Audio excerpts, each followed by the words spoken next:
Gió vẫn nhắc một người đã ra đi không trở lại, nỡ mất chuyện tình không thể quên.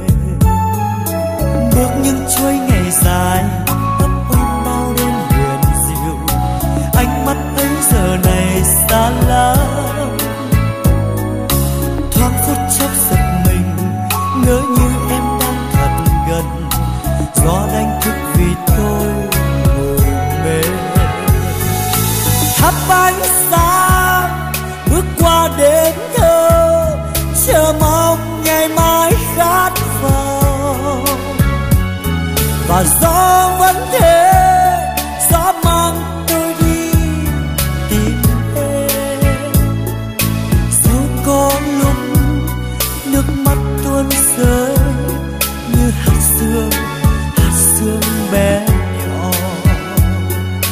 Gió sẽ hát gì sao, gió ru tim tôi ngày ngày mãi xôn xao.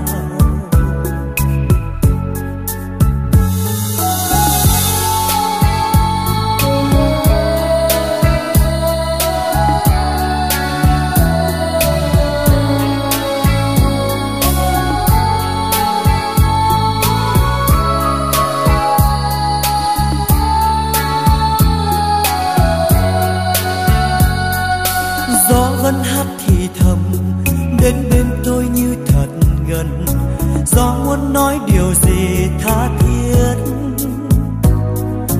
Gió vẫn nhắc một người đã ra đi không trở lại, nỡ mất chuyện tình không thể quên.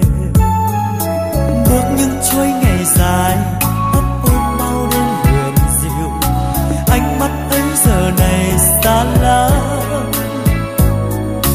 Thoáng phút chốc giật mình, ngỡ như em đang thật gần, gió đánh thức vì tôi ngủ mê.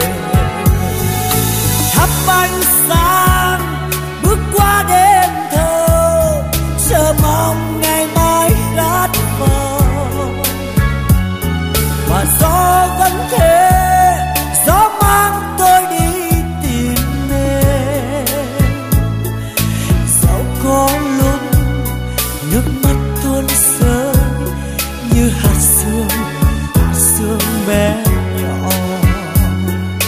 Gió sẽ hát gì sao, gió ru tim tôi ngày ngày mãi xôn xao. Gió sẽ hát gì sao, gió ru tim tôi ngày ngày mãi xôn xao.